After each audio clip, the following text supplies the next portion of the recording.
como Eu eu tenho que me disse. preocupar com aquele político que está defendendo o Hamas, está passando pano para terrorista, que fica falando besteira do Estado de Israel, canalice, cometendo crime. Enfim, eu pedi o Pedro para trazer um texto que eu escrevi. O texto não está muito bem escrito não, tá, gente? Tem até alguns errinhos. Eu peguei o PDF do texto, da matéria, porque eu realmente não tenho... não sei... Quer dizer, sabia até que sei, mas demora um tempo. Eu consegui liberar esse texto lá na revista Exílio, a extinta revista Exílio, que hoje está paradona, né? Tá na geladeira. Mas o que acontece? Esse texto aí era do período de preparação das candidaturas da Prefeitura de São Paulo. Prefeituras, né? Agora, A última lá. é 2022, né? Isso. E aí o que Não, acontece? 22? É, né? 24. 24. 24. E aí, o que eu estava observando na época, Lacombe, Max e você que está em casa nos assistindo? O Dirceu estava com uma estratégia de abafa a treta. Sabe por quê? Porque ele estava arrumando treta com a Gleisi Hoffmann, ou seja, ele estava colocando a Gleisi Hoffmann na geladeira. Vocês podem observar que foi isso que deu origem às inúmeras viagens da Gleisi Hoffmann à China, porque o Dirceu é quem estava com essa negociação. Quem acompanha, quem é da época do Terça Livre vai lembrar que a gente fez uma vez uma timeline. Engraçado, né? Não é de hoje. O Terça Livre fazia umas timelines. A gente pegava assim uns temas e falava, ó, no ano tal aconteceu isso, no ano tal aconteceu Isso aquilo. é bom. Legal, né? E a época, né, ainda do Terça, eu mostrei toda a timeline da aproximação dos políticos brasileiros com o Partido Comunista Chinês. Porque o Partido Comunista Chinês não era quem coordenava, mandava, estruturava o Partido Comunista no Brasil. Era Moscou. Depois é que vira a China. Quando que vira a China? A China passa a tomar a frente de uma seção, né, ou de uma seita dentro do Partido Comunista. O Partido Comunista inteiro é uma seita, né, mas um grupo lá dentro. Quando o Diógenes Arruda Câmara volta de Moscou, meio assim, fala, não quero mais não estou sendo bem tratado lá, ninguém me recebeu. Aquela velha história do drama humano, né? O cara se sente escanteado, então ele passa a virar inimigo, né? E aí ele é recebido pelo Mao Tse-tung, lá na China. Isso está descrito no livro Retrato, do Oswaldo Peralva, e isso é após a morte do Stalin, e o que acontece é exatamente isso. Então, o Partido Comunista está sob nova direção, ele tem um novo rumo, que não é mais Moscou quem manda, mas é o Partido Comunista Chinês. Daí que, isso na década de 50, daí que, pouco mais de 10 anos depois, a quem o Brizola estava dando ouvidos? Ao Partido Comunista Chinês. O símbolo que o Brizola usava, o símbolo do PDT, né, com aquela mãozinha e tal, é uma divergência, um grupo que saiu de Moscou e quis tomar outro rumo. Então, o grupo dos 11, lá no Rio Grande do Sul, chegou a ouvir falar no grupo dos 11 lá? Você já falou aqui no programa. Mas a Giza certamente sabe, porque os gaúchos sabem do grupo dos 11, da tentativa do Brizola de querer colocar bandeiras do Brasil nas janelas como sinal de que eles iam meter a porrada, que não ia rolar 64 de jeito nenhum. O Brizola falhou, né? Falhou gravemente, graças a Deus, né? E depois, como governador do Rio 2 vezes, também falhou. E aí o Partido Comunista acaba sofrendo uma reestruturação que vai desaguar no PT. E aí, nessa reestruturação do Partido Comunista, que depois toma a forma de Partido dos Trabalhadores, é bom que as pessoas entendam isso, né? O PT não é uma parada que surgiu na década de 80. O PT é a continuação do desenvolvimento de estratégias do Partido Comunista. Assim como o Partido Nacional Socialista dos Trabalhadores Alemães, né, partido do Hitler, começou como Partido dos Trabalhadores Alemães. Ele era só Partido dos Trabalhadores Alemães, era socialista desde a raiz, por influência, inclusive, de cristãos, católicos e protestantes, com a tal da social... como é que era? Social-democracia cristã, depois virou democracia cristã e tal, mas não tinha nada a ver. O Pio XII bateu nisso antes de ser Papa. Pio XI foi o primeiro a condenar explicitamente o nazismo. E ele, ao condenar o nazismo, é bom lembrar que, desculpa pausar a timeline aqui para ir um pouco mais lá atrás na timeline, quando Pio XI era nuncio apostólico na Polônia, ele ajudou a impedir que os comunistas bolcheviques russos, logo após a Revolução de 1917, invadissem a Polônia. A Polônia só será invadida depois com Hitler, e depois da derrota de Hitler, ela é dominada pelo Stalin. Mas antes dessa desgraça toda acontecer, Pio XI era nuncio apostólico na Polônia e impediu que isso acontecesse na Polônia. E, assim, é evidente a luta de Pio XI e Pio XII contra o nazismo e contra o fascismo, com a ajuda do padre Vladimir Ledochowski. Quem quiser saber mais detalhes sobre isso, eu não vou falar aqui agora, porque não dá tempo, senão eu já seguro demais o microfone. Então, quem quiser saber mais sobre isso, está lá nas aulas da jornada na Academia Conservadora. Pois bem, por que eu estou querendo explicar isso em detalhes? Porque o Dirceu, ele está dando uma palestra para um grupo chamado Avante, que é um grupo interno do PT, que à época da candidatura de prefeitura de São Paulo, não queria o Boulos. O partido do Boulos é PSOL. Então o PT não queria perder a força do próprio partido em São Paulo, que sempre foi grande. Nós falávamos isso durante a disputa eleitoral da Prefeitura de São Paulo, que prefeitura é diferente de governo de Estado. O PT nunca foi forte para o governo do Estado de São Paulo, mas sempre foi muito forte na Prefeitura de São Paulo. E aí eu vou falar rápido aqui para os petistas não ouvirem, né? Eles perderam por causa disso. Eles perderam por falta de união. É verdade. Em São Paulo. Que eu espero que nenhum petista esteja ouvindo isso, para eles nunca acertarem e continuarem errando. E o que aconteceu? O Dirceu havia entendido. Eu vou fazer algo que eu não gosto de jeito nenhum aqui, que é expor em detalhes a estratégia dos petistas e mostrar porque eles estavam errados. Eu peço a Deus e os anjos que tapem os ouvidos dos esquerdistas, que eles nunca me escutem aqui no que eu vou falar agora. Eles não perderam porque eles tinham como candidato o Boulos. Eles perderam porque eles não ficaram unidos. E aí, a direita ficou dividida entre o Pablo Marçal, na internet, né? O Pablo Marçal e o... Qual o nome do verme lá, que é o prefeito de... Ricardo Nunes. Ricardo Nunes. O Dirceu tinha se ligado nisso. O Avante estava brigando, falou, Lula, isso é um absurdo, inadmissível, não pode ser Boulos de jeito nenhum, tá? E aí, o Dirceu entende isso. Vai descendo o texto aí, Pedro. Acho que lá no finalzinho mostra, bem no final mesmo, acho que os 2 últimos parágrafos. É o penúltimo parágrafo, Pedrão. Obrigado.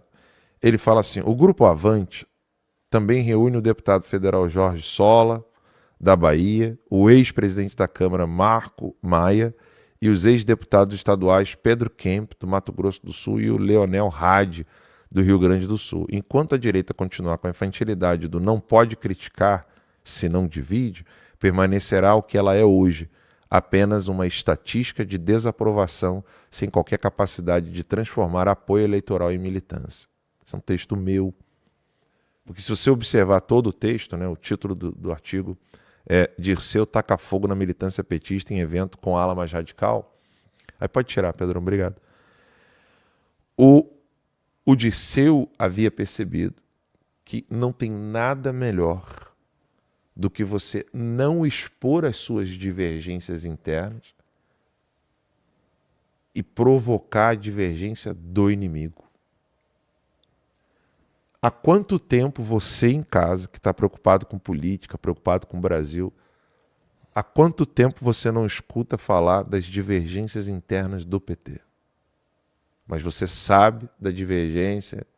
Teve um pouquinho agora na eleição para presidente do partido, né, que tinha o grupo do Edinho Silva, que acabou levando, tinha o grupo mais ligado à Glaze, que estava saindo, houve ali uns desentendimentos, mas assim... Mas a direita falou Não, mas o Edinho Silva foi eleito e acabou. Não, mas a direita falou dessa treta interna dele? Não, falaram, isso saiu bastante. Com o mesmo empenho que estão falando da divergência do Figueiredo e do Chiquinho? Não, acho que não. Esse é o meu ponto. Assim, esse é meu ponto. A eleição do PT era mais tratada na mídia tradicional, né? Então pronto. Veja só, a direita não fala mais das divergências internas da esquerda, porque o pessoal do PCO odeia o PSOL. Sim. Não tem ninguém do nosso lado tacando fogo nisso, tacando gasolina. O PSOL, teoricamente, quando foi criado, era uma resposta à corrupção do PT. Não é teórica, não. Não era corrupção. Isso é caô. É divergência. Divisão, né? Teve uma Comunista é o seguinte, Lacombe, é luta por poder.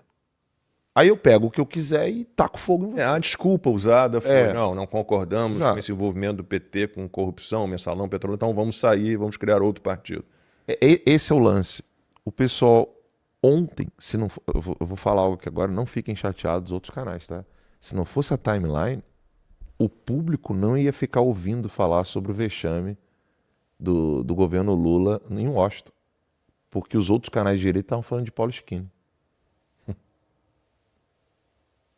Eu não falo isso com orgulho. Você tem noção que a galera eclipsou no imaginário da militância, no imaginário dos apoiadores, eclipsou um vexame do Lula para falar de uma divergência interna que, assim, é uma parada que dá para passar fácil. Beleza, fulano pensa assim, outro aqui, beleza, bora, toca o barco. Conversem depois internamente. Ou seja, eclipsaram um fracasso, assim, apoteótico, sabe? Um negócio, um fracasso enorme do Lula ontem, em Washington, para falar de uma divergência, de um trecho de um vídeo que dá para ser resolvido internamente. Blup, acabou, morreu. Que passou a virar ofensa pessoal, que passou a virar... Tipo assim, um negócio tomou uma bola de neve no dia de um fracasso do PT que a gente está esfregando na cara de todos os petistas, que eles não têm nenhum poder em Washington. Quem tem de fato é o Eduardo. A galera foi lá e ficou falando de um assunto assim, que não merece atenção pública. No sentido, não é que vocês não merecem, né? Explicar melhor, né? É um assunto que o pessoal tem que discutir internamente. E aí o Dirceu olha uma parada dessa, ele deve ficar super feliz. Super feliz. Não, e que fracasso, né, cara? É. E que fracasso você ouvir da boca do Marco Rubio que a tarifa é por causa do Alexandre de Moraes e que o Brasil tem que sancionar o Alexandre de Moraes, ou seja, tirá-lo de ministro e puni-lo e fazer com que ele responda pelos seus crimes. Cara, foi um fracasso estrondoso. Era a pior situação possível.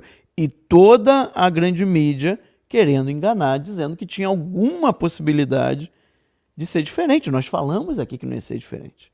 Desde o primeiro dia, quando o Trump teve a ligação com o Lula, e o Lula ainda estava botando Alckmin, aí ele percebeu que ia ficar um negócio esquisito, né? Como é que você bota o vice-presidente para conversar com o ministro do outro? Aí ele... Não, então vamos botar de ministro para ministro. Vamos botar de ministro para ministro para dizer que a gente não estamos sendo humilhados. Mas não muda nada, óbvio. E era óbvio que o Marco Rubio ia falar isso. Óbvio. Aí fica lá a torcida da Globo News toda. Só que assim, por que eu estou reforçando esse ponto? Porque as pessoas que não estão assistindo a timeline só assistem a grande mídia. Elas estão achando ainda. Elas não estavam, elas estão achando ainda que teve algo de bom ontem. Que foi um avanço. E que tem a possibilidade do Lula conseguir tirar a tarifa. A Globo News falou do Alexandre de Moraes? Só a Jovem Pan falou. Pelo que eu A sei, Globo News, pessoa depois daquele corte que a gente exibiu ontem, eu confesso, hoje de manhã, eles estavam falando de abobrinha. Sim, Eles porque eles vão sem contar- esquecer, eles vão esquecer o assunto. Eles vão esquecer porque teve 2 terremotos ao mesmo tempo, né? Teve o terremoto de Washington e o terremoto dentro do STF. Era um momento... O Gilmar com o Fux. Parece que o Fux saiu do plenário. Não, esse talvez... Bom, Ele saiu do plenário ou não? o Fux se retirou. Então, cara, sabe aquela hora que a torcida... Lacombe é o king of the sports, né? Você sabe aquela hora que o time adversário, o técnico tá brigando com o maluco, eles estão tomando de 5-0, aí eles têm o juiz, eles têm tudo e tal, mas 5-0 não, 1-0 tá faltando dois gols para virar, só que os caras não estão perdendo de 1-0, aí eles precisam de união, precisam daquele capitão do time, aí fica aquela discussão com o técnico, aí a estrelinha do jogo discute com o técnico, discute com o banco, e a torcida fica, caralho, agora é a hora da gente, né, se unir, ir pra cima, e a torcida gritando, porra, pra animar os caras sem cabeça, porque não tem ninguém maduro ali. Eu me lembro a mudança, o pessoal não vai gostar muito do exemplo, porque é futebol, né, a galera acha que o futebol é só pão e circo. Na verdade, o Fluminense ganhou ontem um gol de bicicleta do Thiago Silva, só pra dizer. né? Porra. Quando o Deco chega no Fluminense, levando experiência pro time. O negócio mudou drasticamente. Quando o Ronaldinho Gaúcho vai pro Atlético e leva a experiência dele pro Atlético, muda completamente. Quando chega um jogador mais experiente, ele dá segurança aos outros jogadores em pontos de clímax, sabe? Tipo semifinal, oitavas de final. Tô errado ou não? Não. Ele leva aquela... calma aí, vamos lá. Ele consegue fazer com que o ânimo dos jogadores não fique exaltado, que eles fiquem focados, centralizados. É sempre assim. Eu cobri aquela conquista do Atlético Mineiro em Belo Horizonte, a final da Libertadores foi em 2012, né? Os atleticanos aí podem confirmar. Eu era do Bom Dia Brasil, fui para Belo Horizonte para cobrir a final.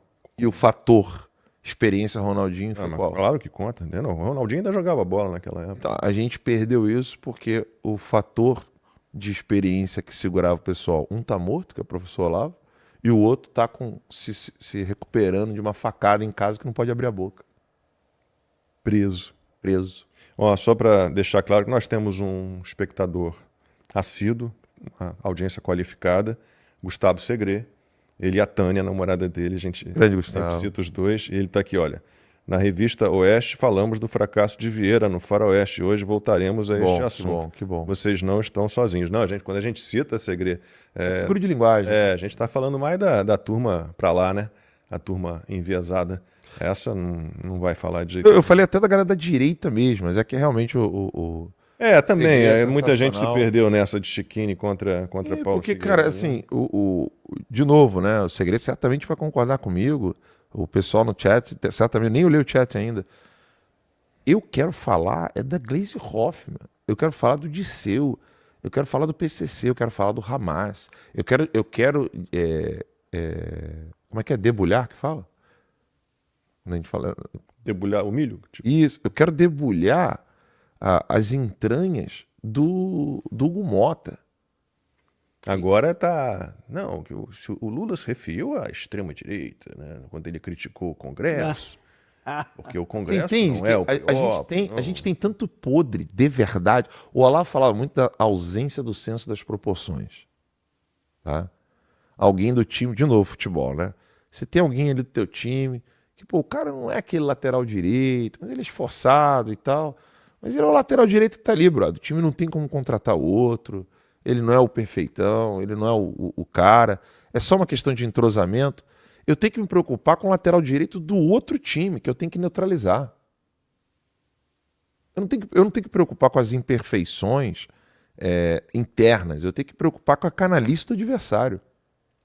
Eu tenho que gastar meu tempo fazendo com que cada político canalha, meu primeiro palavrão no programa, filho da puta, né, ligado a PCC, Hamas, Hezbollah, o caralho a 4, falando... Segundo. Foi mal. Falando... 2013, pô, agora já não sei. Eu vou verificar aqui. Do negócio da final. É do Atlético, tem a turma dizendo que foi 2012, como Eu tenho que me disse. preocupar com aquele político que tá defendendo o Hamas, tá passando pano para terrorista, que fica falando besteira do Estado de Israel, canalice, cometendo crime, sabe, no Brasil, porque antissemitismo no Brasil é crime, né? Antissemitismo. É crime no Brasil. Então, assim, eu tenho que me preocupar com esses caras. Eu tenho que mostrar as divergências internas dos esquerdistas. Eu tenho que enfraquecer a eles. A galera do nosso lado aqui, quantas vezes a gente evita citar nomes, falar de certos assuntos, porque, cara, bem-vindo ao mundo real. Ou eu posso achar que aquilo dali é uma imperfeição, ou aquilo dali pode ser uma imperfeição de fato. Eu tô cagando, eu tenho problemas muito maiores para debater e discutir. Eu não estou minimizando o problema, Felipe Martins. Eu estou querendo mostrar para o pessoal o seguinte: esse problema, que não é o Felipe Martins, mas a interpretação do CBP, etc., esse problema ele fica interno. A gente tem que bater pesado no Alexandre de Moraes, a gente tem que bater pesado nos petistas no Brasil, que ainda continuam escrevendo nas redações de jornais que o Alexandre de Moraes não cometeu crime nenhum ao prender o Felipe Martins, que o cara, ninguém noticia que o cara foi para solitária, sabe? É mudar o rumo, mudar a perspectiva. Alexandre de Moraes foi vítima de uma informação falsa trazida a ele pela Polícia Federal. Quem foi? E tem 5 Foi a dias. CNN? Tem 5 dias agora para explicar o Alexandre de Moraes Pois é. essa história. Pô, pelo amor de Deus, né, gente? Eu concordo com ela. Tem coisas que a gente tem que tratar internamente mesmo, né?